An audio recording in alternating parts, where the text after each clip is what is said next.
Regardez votre montre. Oubliez l'heure qu'elle affiche. Ce qui est sous vos yeux, ce n'est pas un outil de mesure pour vos rendez-vous. C'est le compteur de votre extinction. C'est le décompte de votre capital le plus précieux.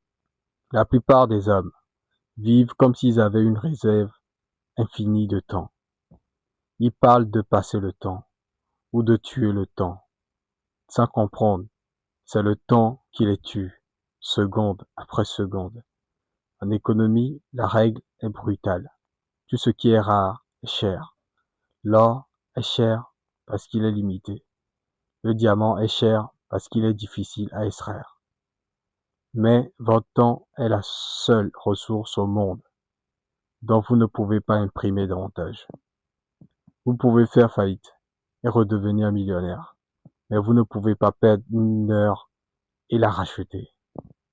Consommer du contenu inutile ou rester dans l'attente, ce n'est pas une pause, c'est un suicide financier et existentiel à petit feu. Bienvenue dans Stamina. Aujourd'hui, on arrête de subir l'horloge, on devient l'horloger. Dans l'agroéconomie, il existe une loi fondamentale, la jachère. On laisse la terre se reposer pour qu'elle reprenne des nutriments. Mais dans notre monde moderne, la majorité des gens pratiquent une jachère inversée. Ils laissent leur esprit au repos, gavé de distractions, alors que leur soi intérieur est déjà stérile. C'est ce qu'on appelle l'érosion du caractère. Prenez l'exemple d'un champ laissé à l'abandon, sans intervention. Ce n'est pas le repos qui s'installe, c'est l'invasion. Les mauvaises herbes, les adventices, pompent les derniers nutriments. Le sol se durcit. L'érosion emporte la couche arable. Votre esprit fonctionne exactement de la même manière. Si vous ne cultivez pas activement une compétence, vous ne laborez pas votre intellect par la formation, vous ne resterez pas neutre. Vous devenez inculte au sens propre du terme. Vous perdez votre capacité à produire de la valeur. Chaque fois que vous choisissez la facilité, chaque fois que vous cédez à l'impulsion du plaisir immédiat, vous provoquez une micro-fissure dans votre structure. À la fin de l'année, vous n'avez rien à récolter parce que vous avez laissé les parasites de la distraction vous dévorer vos graines de projet. Le coût d'opportunité n'est pas seulement l'argent que vous ne gagnez pas, c'est l'homme de haute valeur que vous empêchez de naître. Frédéric Bastiat parlait de l'invisible. Ce que vous ne voyez pas quand vous scrollez, c'est l'empire que vous ne construisez pas. C'est le prix réel de votre inaction. C'est votre propre pauvreté future. Si vous ne travaillez pas à devenir une ressource rare, vous resterez une commodité. Et en économie, une commodité interchangeable. Bon marché et jetable. Beaucoup disent qu'ils travaillent dur, sans voir de résultats. La vérité est qu'ils s'agitent, mais ils ne produisent rien. L'agitation n'est pas l'action. On ne peut s'agiter dans l'eau et se noyer. On peut agir et traverser l'océan. La différence réside dans la loi du levier. En ingénierie rurale, si vous voulez soulever une charge de plusieurs tonnes, vous ne comptez pas sur votre propre force, votre force brute. Vous utilisez un pivot ou une barre. C'est le principe du levier.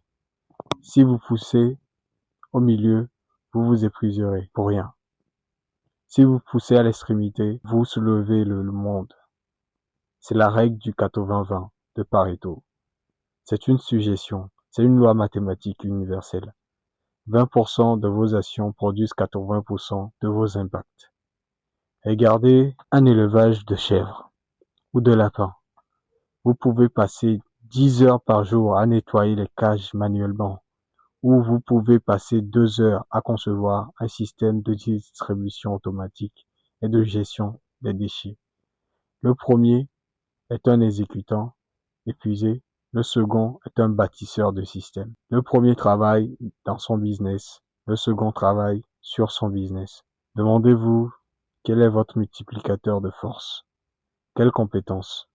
Si vous la maîtrisez, rendra tous les autres plus puissants. Apprendre une langue stratégique pour accéder à un nouveau marché de bourse et d'investissement. Maîtriser une compétence technique dans votre domaine ou développer une discipline de fer ne sont pas des options. Ce sont des investissements à haut rendement. Tout le reste n'est que du bruit. Un bâtisseur ne court pas partout. Il identifie le point de rupture. Il frappe là où ça compte.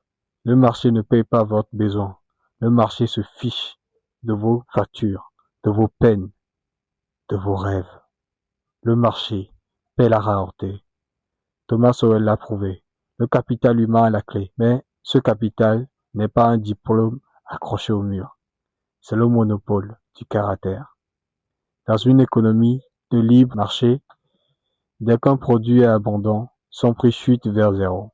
Aujourd'hui, la distraction est abondante. La complaisance est abondante. Le divertissement est gratuit. Ce qui est rare, c'est le focus profond.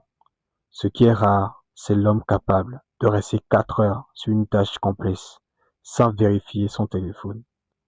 Si vous avez la même discipline que la masse, vous aurez les mêmes miettes que la masse. La rareté est la capacité de dire non au plaisir facile pour dire oui à la stratégie difficile. C'est ce qu'on appelle le protocole du bâtisseur. Un bâtisseur ne cherche pas à être occupé, il cherche à être inaccessible. L'inaccessibilité est le poison de la productivité. L'accessibilité est le poison de la productivité. Plus tu es inaccessible, plus tu deviens irrésistible. Si n'importe qui peut vous joindre, vous déranger ou voler 15 minutes de votre focus, c'est que votre temps ne vaut rien. Si votre temps ne vaut rien, vous ne valez rien. Votre capital temps doit être protégé comme une réserve d'or en période de guerre. Forriez vos assets, devenez le seul propriétaire de votre attention. Ne soyez pas un terminal ouvert à toutes les modifications du monde. Soyez une forteresse. Sénèque conclurait que la vie est longue si on sait comment l'employer. Votre vie n'est pas courte, elle est simplement gaspillée par une gestion désastreuse de votre capital de départ. Ce soir, faites l'audit de vos journées, identifiez vos parasites, trouvez votre levier, établissez un monopole. Stamina n'est pas un podcast pour vous divertir. C'est une fréquence pour ceux qui ont décidé de coder une nouvelle élite. Ici, on ne perd plus son temps. On le transforme en autorité. En autorité, on n'aurait pas de succès. On planifie des empires avec la précision d'un économiste qui prépare son prochaine campagne de récolte. Le décompte a déjà commencé. Soyez fort, éduquez-vous, soyez utile. La souveraineté, elle se prend, ne se donne pas.